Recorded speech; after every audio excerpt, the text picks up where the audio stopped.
Hello, my Scotland curious or in Scotland residing peeps. This is Kat, aka Kakibot, and today I am bringing you a video that some of you have asked for about my comparison of what it's like to live in Edinburgh versus what it's like to live in Glasgow. Of course, a couple of caveats at the start of this video.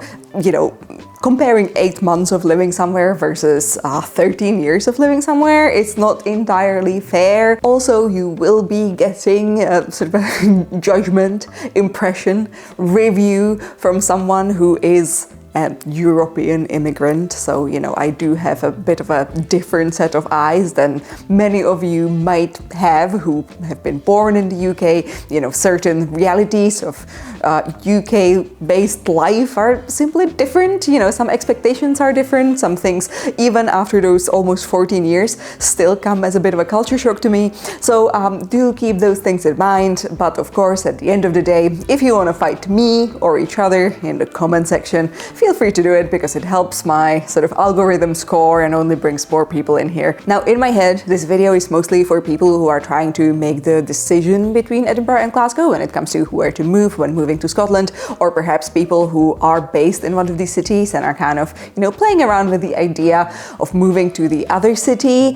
However, if you are already Scotland-based and you're quite happy where you are and you are simply curious what someone like me has to say, again, maybe, to get rage baited, not that that's my intention, but yeah, in that case, this video might be of interest to you as well. I'm gonna get one thing out of the way here, because again, I have spent so much more time in Edinburgh than I have in Glasgow in my relatively young life, and even just from that perspective, if you gave me unlimited money or like a top 2% income in the UK, I would have stayed in Edinburgh. Like, money was a big decision maker here, because you can afford a lot better space to live in Glasgow than you can in Edinburgh. Edinburgh is just getting a little bit ridiculous when it comes to the pricing of housing. So I just don't want to pretend that I have made this decision to move from Edinburgh to Glasgow based on some sort of either oh, I am so fed up with Edinburgh,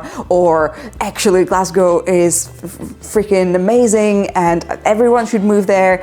It really depends on your circumstances. Okay, let's start with vibes, look, and first impressions, because in a way, the past 8 months in Glasgow for me have been kind of almost a year of first impressions in a new city. And I have spent a lot of time thinking about how these two cities compare, because it is almost surprising to me how different they are in many, many aspects of how they feel to live in and what they look like. Even, as a photographer, I came up with this, and I think it's really accurate. I think that Edinburgh is like a very well curated but expensive antiques shop, while Glasgow is more like a thrift shop. Both of them will, offer many, many treasures. In one of them, you kind of almost know what you're getting going in there. If you have the money, you will find many beautiful things. In the other, you kind of have to spend some time, some effort rummaging through stuff, and you might find just the most perfect little trinket or a memory, or, a thing that belonged to someone else before and now, is going to become your favorite thing in the whole world. Now, visually, one thing that helps me to explain what to expect when you're kind of moving from one to another, or when traveling to Scotland and visiting both cities, is to think about which movies have been shot in these two respective large Scottish cities. Now, in Edinburgh, most recently, you have the Guillermo del Toro Frankenstein, while here we have, Spider-Man and Batman, so, honestly, mostly just New York or Gotham. I think on a grey day, Glasgow being so sort of modern city-like in the city centre is not the prettiest thing ever, although I also have to mention that if you're in the city centre, kind of the actual sort of, Merchant City centre around the train stations, I do implore you, do look up, those buildings are beautiful, the old sort of warehouses and the old sort of buildings that were built for businessmen in 19th century who had a whole bunch of money and they wanted to splurge and they wanted to impress. there are such beautiful buildings of sort of a style and like history that Edinburgh doesn't have. Glasgow's city centre is almost exclusively that.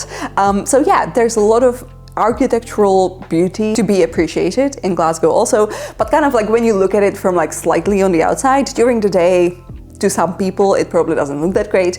I will say in the night, especially when you're driving on like the overpasses over River Clyde, it is sort of like strangely romantic. Like if you've ever romanticized a place like New York or something like that, then like Glasgow has that. Well, Edinburgh doesn't. I also mentioned River Clyde.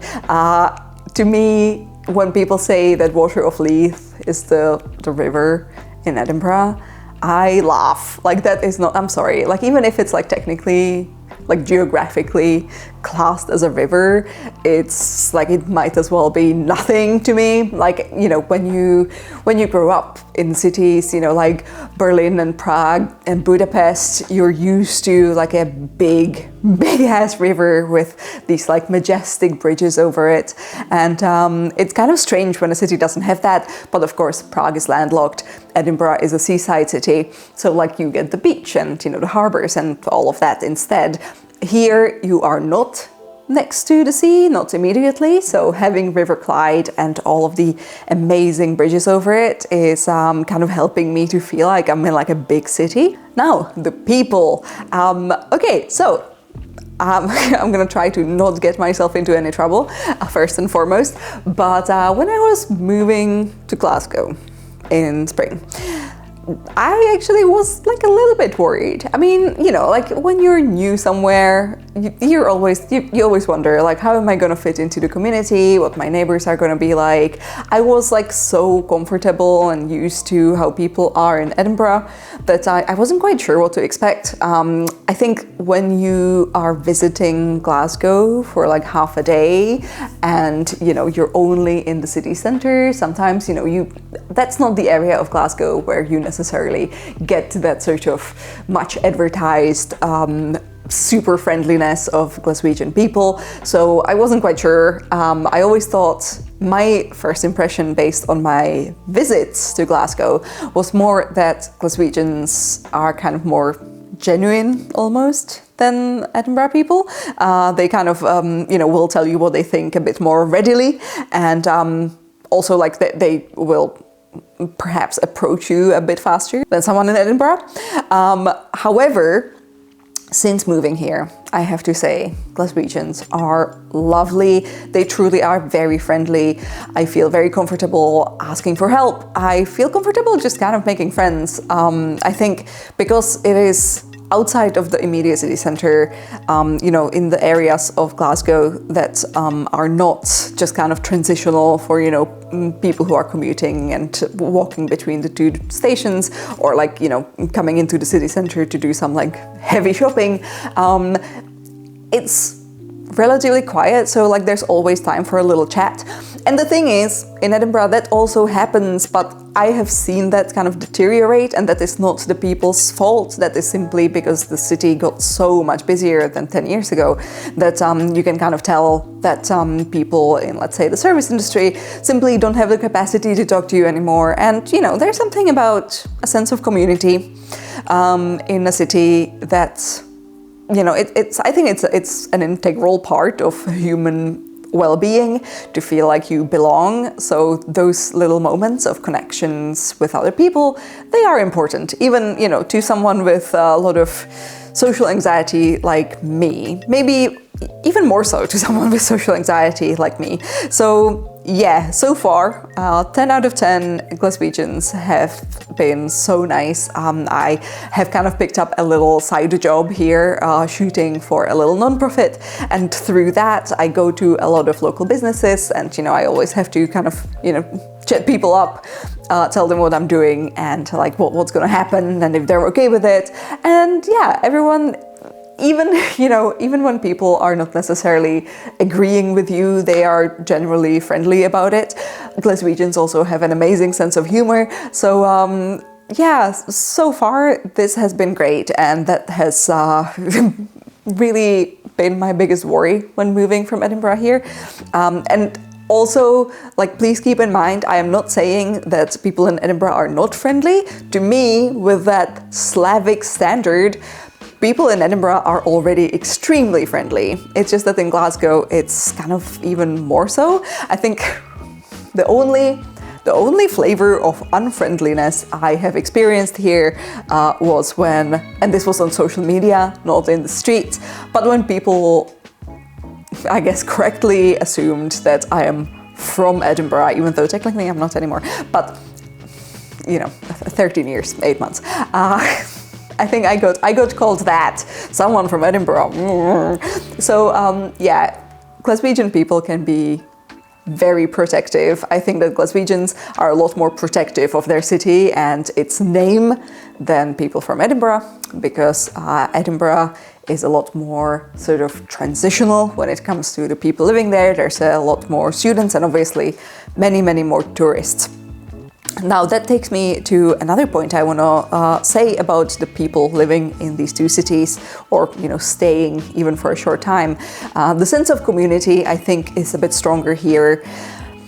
Again, because I think in Edinburgh you have like a big sort of layer of just like short-term visitors who obviously have no interest in kind of building a community. That's natural. And then you have quite a lot of students who are staying for, you know, 1 to 3 years, let's say, maybe, you know, 5 max. And those usually, when they build a community, they will be doing so within the sort of realms of their university. They're not really taking that outside. Obviously, you know, there are many sort of community-led events in Edinburgh also. I will say, especially down in Leith. Leith has always been the most Glasgow feeling part of Edinburgh to me. I keep saying these things that I then kind of, as I hear myself say them, there's inevitably someone's gonna be mad at me in the comment section. While here, there just seems to be a lot more going on, especially for someone who's new to the area. People of Glasgow also feel a bit more sort of young to me, more young and more queer. I'm saying this with like all the excitement I can have for that fact. Glasgow is very gay. I cannot say it any differently. That's just how it is. And I've asked my friends who are from other countries about this.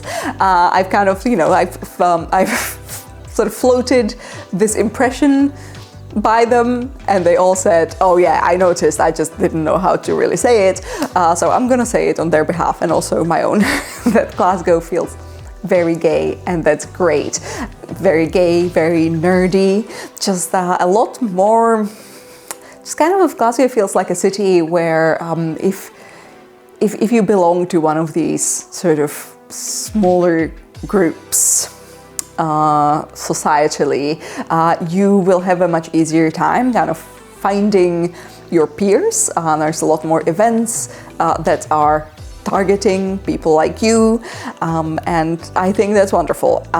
Edinburgh also has those communities and events for those communities, but I think my theory here is that Edinburgh, when you're a local of, you know, let's say 5+ years,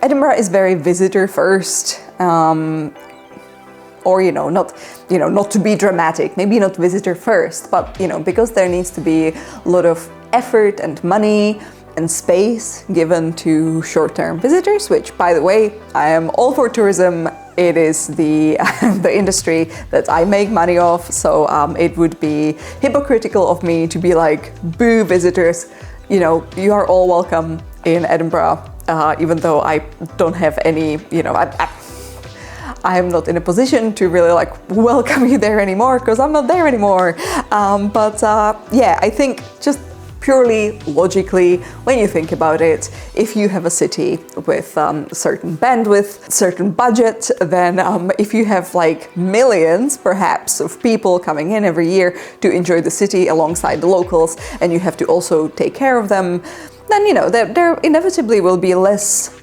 stuff to organize and give the locals. That's just how it is. And I think a lot of Edinburgh locals do have feelings about that, and usually not great ones. But again, tourism industry extremely important for Edinburgh, so it's kind of, you can't live with it, you can't live without it. I think that's just something that happens in every beautiful city, and Edinburgh is extremely beautiful and people deserve to come and see it. It's the same with Prague. I come from Prague. In the past couple of years, the tourism rates just skyrocketed, and as someone who's like an ex-local, it's kind of strange to me. Anyway, where I was going while I digressed so heavily is I think that Edinburgh also has very many wonderful people who fall into all of these great communities. However, they are just kind of harder to find and to see, and there's maybe a bit less going on for them than here in Glasgow, where it's just the people and events are easier to find. Also, let me point out that Glasgow has also seen quite a noticeable rise in tourism, but obviously as the sort of starting point, it was very different. My personal impression is that in Edinburgh it has kind of taken things over a certain line now, while in Glasgow it has taken things into sort of like a sweet zone. And I think like a lot of people who have lived in Glasgow for many years now will hopefully agree with me that this has led to the sort of like revival of the city centre, because for the longest time a lot of Glaswegians would tell you that the Glasgow city centre is dead, there's nothing going on there. It was quite, I mean, maybe unfair to judge it by the sort of around COVID times, but at that point Glasgow city centre truly was a depressing sight. So I am so happy to see it a lot more vibrant again. Like at this point, I would say Glasgow's city centre really is quite fun to visit. There's a lot going on. There's a lot of sort of like big shops opening, which I see as a good sign. Like clearly all of these sort of multinational companies must be very optimistic about what's going on in Glasgow to be opening large flagship stores there. So yeah, I'm not saying that cities need chain stores. I'm saying that Glasgow was perhaps at one point, not so far in the history, at a point where one might be worried about like where the city centre is going. Now, next up, walkability, which I kind of want to talk about in this specific section because it is perhaps the thing that I have the biggest issue with after moving here, and honestly, I was expecting it. Edinburgh, extremely walkable, very compact, especially, I always lived kind of like just outside the city centre. My last address was at Haymarket, so like that was like extremely well connected. The public transport from there to everywhere, including Glasgow, was just perfection. While here, it's harder, and sometimes it can be a bit demotivating to leave the house when you know that it's either like an ugly hike to get somewhere, or you're kind of always walking to the same places. So one thing that I would say is quite important to keep in mind when comparing the two cities and talking about walkability and car friendliness and unfriendliness is that Edinburgh has sort of a very natural sort of like, you have the city center, and then it just, I would say like on like a heat map of people and like happenings, you will have the city center and perhaps like Leith Walk and the bottom of Leith Walk, and around it, like then it kind of like cools down, just like naturally spreading around. And then, Edinburgh also is quite sort of naturally has sort of a border, I believe, partially because I think that there's like a lot of protected areas just outside of that border. You have like the city, is it called the city bypass? I don't drive, but it's the little sort of like the ring around Edinburgh. You have that, and it kind of feels like it's just really nicely packaged within that sort of drivable ring, which on one hand, it makes it very compact. On the other, it makes it very expensive because it's just kind of hard to expand much further. While in Glasgow, you do have the city centre, and from what I remember, in the 1950s, 60s, there has been quite a big push for kind of making people live in sort of areas that are not the city centre, so like the areas that are adjacent, and also a lot of the sort of satellite towns. To me, it can sometimes be very hard to truly kind of gauge where actual Glasgow ends. It's just, Glasgow is one of those cities where it's a lot more unclear, kind of, like when you have like Tokyo and the greater Tokyo metropolitan area. Not to say that Glasgow is anything like Tokyo, but if you've ever tried to like compare Tokyo to somewhere else, you probably know that on the map you kind of go from like, okay, so I have this like huge thing, Tokyo, but also this even huger thing, the metropolitan area. What do I do now? Glasgow is a bit like that. I guess that everyone with like a G postcode would fall under living in Glasgow. So you do have a lot of like the smaller towns, all your like Cambuslangs and Uddingstons and all of that. And you also have a lot of the residential areas that are not actually the city centre. You do have your like, the West End, Partick, and obviously all of Southside.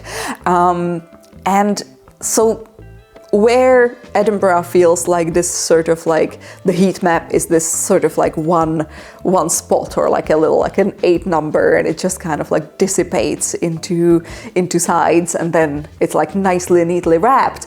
Here in Glasgow, you just have like multiple hotspots, and they're connected, usually by train, which you can imagine leads to these hotspots being kind of far away from each other. So when you want to, as long as you're within your own hotspot, everything is pretty walkable. I think that Glasgow had quite a push for like the 15-minute neighborhoods. Again, where I live, sort of nondescript area of Southside, it is actually really nice that I can leave the house and I can walk to many bakeries, or a butcher shop, a cocktail bar, a pizza place, Indian, Chinese, sushi. Like, honestly, there's everything I might need or want. But obviously for my job, that's where it gets complicated. If my job is to show all of the city, and obviously also to travel to the city centre and then travel to Edinburgh and show all of that city as well, then this is a lot less convenient than it used to be. So I guess the bottom line there is that for me personally, for someone who from Edinburgh was used to being able to walk absolutely anywhere, again, very compact, so like I could walk from Haymarket to Leith if I wanted to, and then I would take the tram back likely, but I also didn't have to because I have a lot of walking capacity in me, and the walking was pleasant because usually you wouldn't have to cross any like major roads, you didn't have to go through any like industrial estates, while here in Glasgow, all of these bubbles are kind of surrounded by that. So like when you're in your nice Southside bubble, if you wanted to walk, well, even if you want to walk to the city centre, which I do relatively often, you do have to kind of go through areas that are mostly industrial, are very car heavy, just not very pretty, and it's just not a great walk. You just have to kind of put a podcast in and just like, soldier on. But compared to Edinburgh, that is definitely a step down. However, if you are not like me, if you drive, your life in Glasgow is already going to be so much easier. And B, if you don't have that sort of high expectation of yourself for, going out of your way to like visiting every new bakery, new cafe that has opened in the wider city, then you're probably going to be fine. Yeah, the public transport is fine. If you're looking into finding yourself a new address in Glasgow, I very heavily recommend find yourself an address that's somewhere on the subway, because the subway is really affordable and dependable, except for Sundays when it stops running at 6 p.m, which is wild to me. But yeah, it's a huge city and the subway only runs until 6 p.m. And there's also a lot of trains, which are also pretty dependable. bit more expensive unless you're young and you have a rail card. Buses, I will not even just acknowledge. Like the buses in Glasgow, they just like might as well not exist. The timetable, not to be trusted. I have never tried to take a bus here and had a good, reliable time doing so. I always went somewhere like right on time. The bus was supposed to be there, and then I waited extra 10 to 15 minutes. So like it arrived completely like out with of what was advertised on the timetable. It is extremely frustrating, and I'm not saying like Edinburgh transport system also is not super reliable, but I think that the network is just like so dense that you will always find yourself something to get you at least a little bit further. While here it's not great. Subway is good. Live on the subway and you will thank me later. Okay, now I'm sure this is the bit that you're all curious about, which is the cost of living, because as I mentioned at the start of this video, that is probably the biggest factor that's played into me making the decision of moving from Edinburgh to Glasgow. Yeah, so obviously, you know, it's kind of hard to compare apples and oranges. It's because the two cities are so differently organized. Again, like Glasgow city centre is mostly kind of businessy, like people don't really live there, so it's kind of it's hard to compare a flat in Edinburgh city centre to Glasgow city centre. I think maybe like the closest you can get is to compare like somewhere in like Shawlands to Leith, or comparing Stockbridge to West End of Glasgow. Maybe I went on Numbeo, which is the platform where people kind of, you know, enter their own numbers. So it's kind of, you know, crowdsourced, which means that it's maybe not always the most reliable. But on Numbeo, these are the numbers how Edinburgh and Glasgow compare for both rent and for buying a property. To be completely fair, just yesterday I walked on, where was it? I was somewhere nice. Where was it? Was I in West End? I was somewhere, I feel like I was somewhere West End adjacent, and I looked at some ads for flats that are up for rent in West End, and they were well in the 2,500 range for like a 4-bedroomer. So they were larger than the ones in Edinburgh. I did look at that. I think that in general, just the way buildings or like tenements are built in Glasgow creates, you know, or like offers more space than Edinburgh, but it's still, you know, those are basically Edinburgh prices for the number of bedrooms in like a nice area. While also in Edinburgh, you might get lucky. Like I had friends who rented a 2-bedroom flat in Stockbridge for I think like 900 or something like that, because like sometimes if you are a dependable, let's say slightly older person, and you know the landlord simply wants someone who they can trust in the house, then you know you might benefit from like a nice, very affordable rent. However, in my experience, every time that happens, it inevitably ends with you getting that letter that says like, I want my daughter to live here now. So, you know, when that happens, you will need to find a different place, which will very likely be a lot more expensive because you will have 2 months to find it. Now, when it comes to living in cities, people are usually also interested in what sort of events to expect. Now, Edinburgh obviously is a big festival city, which is, I think it's not a divisive comment to say that most locals are not the hugest fans of so many festivals happening in such a short amount of time in Edinburgh. I think if it was a bit more sort of spread out throughout the year, it would probably feel a lot less intense. You know, the festival Fringe especially is just, you know, when you're visiting Edinburgh for the Fringe, then it's definitely a very different experience than when you live there and you have to navigate your everyday, day-to-day life through such a different sort of setting filled with people and performers and just like a lot more nightlife and such. So yeah, and you know, public transport also doesn't fare so well when there's suddenly so many extra people and just like structures built for those festivals. So, you know, as much as I am a fan of the festivals, I don't think that they really, at that volume, at that intensity, I wouldn't say they necessarily add to quality of one's life in Edinburgh. I think it kind of balances itself out. You know, you do have access to all of these events and cool things, and you can feel very cultured, but also like it does get very annoying. While in Glasgow, I think there are also a lot of events. You know, there's the traditional. This is just called Tradfest. There's the traditional sort of like Celtic music festival in January or like January, February. There's, you know, a lot of sports events, I find. You know, next year we're getting the Commonwealth Games, which I believe is going to be also quite a pain in the butt for a lot of people who are based in Glasgow, because like it will probably, you know, need extra infrastructure and road closures and things like that. So I wonder to what extent that's going to affect us.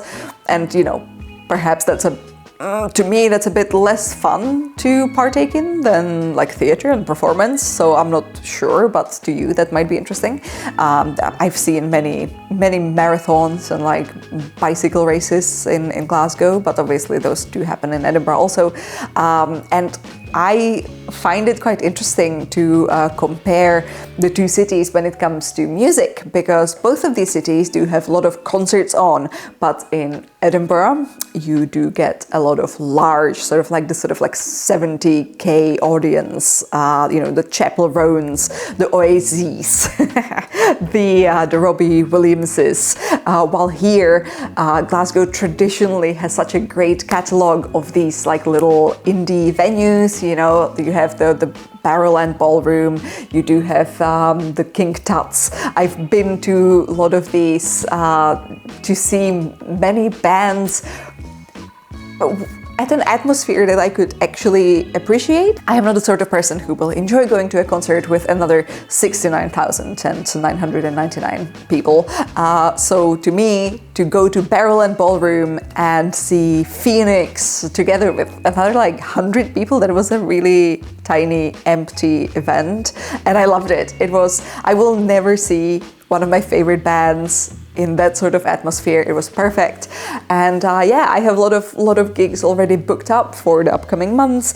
I'm really excited about them because the Glaswegian sort of music scene is very like buzzy in a way that I think that if you are a music fan, if you're like an indie music fan, you know, emerging artist sort of music fan, I think Glasgow is a lot more like right up your alley than Edinburgh is. Also, I do want to point out, which I find lovely, is that Glasgow, and this sometimes surprises people, is the home of the Scottish Opera, the Scottish Ballet, the RSNO, the Royal Scottish National Orchestra, just so much. Oh, the National Piping Centre. So Glasgow truly is like the music centre of Scotland, for sure. Now, a note about weather. It's weird. I think that I haven't been here for long enough to truly assess just how much worse it is here. It just didn't feel worse so far. Whenever it was warm, Glasgow is usually about 2 to 3 degrees warmer than Edinburgh. I think that has something to do with Edinburgh being coastal while Glasgow isn't. I wouldn't say that it necessarily rains more often, but it does rain more heavily. I think that over in Edinburgh, usually you get a lot of drizzle, while here you get like an actual downpour. But I don't know, like that's not necessarily a bad thing. I think that sometimes to me a drizzle almost is more annoying than a downpour, because combined with the fact that Glasgow is slightly less windy than Edinburgh, again, I think probably has something to do with the coastalness. In like a heavy rain with less wind, you can just kind of survive with an umbrella.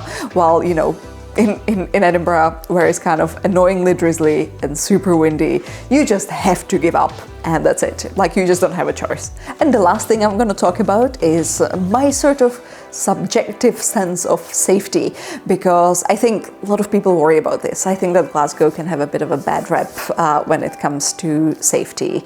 It's the stabbing capital of Europe, but also the friendliest city of Europe. I feel like there have been exactly the same number of moments of me feeling unsafe in both cities. Again, I used to live around Haymarket, which is, if you also ever lived in that area, I don't know, I think that in Edinburgh, the scariest bit to me is the youths, because they don't seem to really care much about consequences, and they just like ride around wearing balaclavas and they shout at you, and I am old and I'm scared.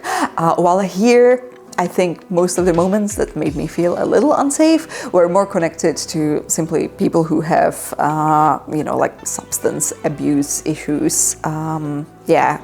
Usually whenever it comes to the actual like knife crime, which is, has generally been sort of a term connected to Glasgow. First of all, like, Glasgow has done a lot of work to make that go down considerably, to the extent that it became quite a model to other cities around the world. So like, it's a lot less of an issue than it used to be when like Glasgow unfortunately got this bad name. But also like this specific flavor of crime is more of a, I don't even want to say like a gang thing. I don't think it's that. It's just more of like, manly man on manly man, just, in a pub, trying to each look manly, and then, being too manly, they can't contain the manliness, so like they stab each other. I don't know. Either way, I am so like, demographically, I am so removed from where that happens, allegedly, that I have never seen anything scary. I have never heard anything scary, and that's good. Like, I personally feel very safe in Glasgow, even being new here. Obviously, I still have the sort of like very dark months to go, but when I first moved here, I worried that, let's say, my walk to the subway station would feel scary, but it never has so far. Again, maybe it's gonna feel scarier when it's more dark, but it's just, I don't know. I personally, I feel okay. The only time when I was a bit, my sense of sort of danger was a bit more heightened was when my sister was here, and my sister is in her 20s, and I think that she might be a bit more approachable, while I have that like Slavic resting bee face, so like people usually don't try anything on me. But when I'm with my sister, I do kind of tend to get into a bit of more sort of protective mode, as an older sibling. So I do take a lot more of those like random dangers and like people who might pose some sort of risk to us more into consideration. So at that point, I felt a bit less safe. But again, there have been so many times when I felt exactly the same in Edinburgh that I feel like it would be unfair to kind of pitch them against each other and say that Glasgow is clearly more dangerous just because they both make me like, I'm quite an anxious person. I do get the sense of danger in both these cities. So, and let me just kind of like add to that both these cities feel safer to me than Prague, where I come from. So, don't be too worried about either of the Scottish cities. I would even say, like, if you are willing to give Glasgow a chance, Glasgow will reward you for it. I think the very last note that I'm gonna make that kind of pertains to my life here and to one thing that like feels better here than it felt in Edinburgh, specifically living in Edinburgh city centre, is that because Edinburgh is so densely populated, especially in the area where I was, because there's so many student accommodations, there's a lot of these like, transitional residents, young people who might maybe not need like a full-on access to healthcare because they are so young and spry and vital, but often they do need still access to the GP, and the GP surgeries in Edinburgh felt like just very like bloated with patients, and you would call them up, you know, sometimes it was basically impossible to call them, often it was impossible to see your GP earlier than like in like 3 weeks time, which like if you have a health issue that got so bad that you want to talk to a GP is usually quite distressing. Like genuinely, it doesn't, I also have health anxiety, so it doesn't help that either. Here often you can see your GP within a couple of days, so like that to me is a massive improvement, massive. Here in the south side there's quite a lot of GP surgeries. I think it's just a lot less densely populated, which, you know, hopefully I should knock on wood and teeth that they're not going to start closing these GP surgeries, but I have enjoyed my GP surgery here so far. I have felt like they have a bit more time for me, and more importantly, I can see them noticeably faster than in Edinburgh. It's still, you know, the wait times for seeing any sort of specialist are, I believe, pretty horrible everywhere. I would also say both Edinburgh and Glasgow have access to like the sort of top tier medical technology when it comes to just sort of NHS as a whole, because, you know, both university cities, and, you know, there's a lot of research going on in both. So I definitely wouldn't worry if you're traveling, if you're moving from Edinburgh to Glasgow, or like if you have any like health issues and you want to feel reassured that you will get access to a doctor. I think moving to Glasgow is definitely not going to be a step down. So that's something, and it has been a pleasant surprise for me. It has made me feel just a bit more safe in my general life in Scotland, so that has been good. Okay, so I have now shot almost an hour of content. I'm not looking forward to editing this tomorrow on Sunday. I work weekends, blah. Hopefully this has been illuminating to you. Hopefully I haven't made any enemies. I think I was pretty gentle. Hopefully, you know, YouTube is the medium where you do get to have enough time to explain yourself. I'm not always effective at that, but I tried my best. Please do give me the benefit of the doubt. Believe me that I do genuinely enjoy both Glasgow and Edinburgh. I think if you have the open mind, I think the best way of enjoying Scotland's large cities is to honestly pick the one you can afford, and then make sure you visit the other one often. And that gets me to the end of this video, where I'm gonna quickly mention that I also have a Patreon. This is the address. I do post usually every month an extra video. Some of them are about travel to like some lesser known areas of Scotland. There's also other vlogs from other travels to outside of the UK. So if you enjoy me and what I make, then do head on over and maybe consider supporting me, because this is my job.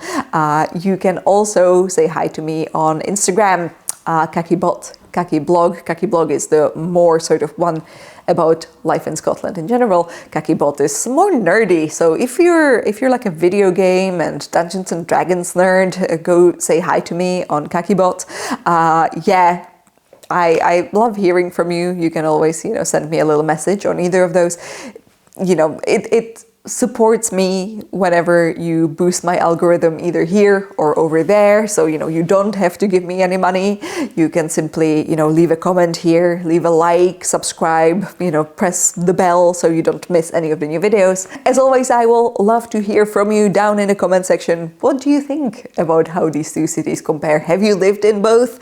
In which case, do you agree with me? Or do you think I'm still gonna be let down by Glasgow? Do you think I'm gonna regret my decision to move here? Or do you think I'm super awesome for picking Glasgow over Edinburgh?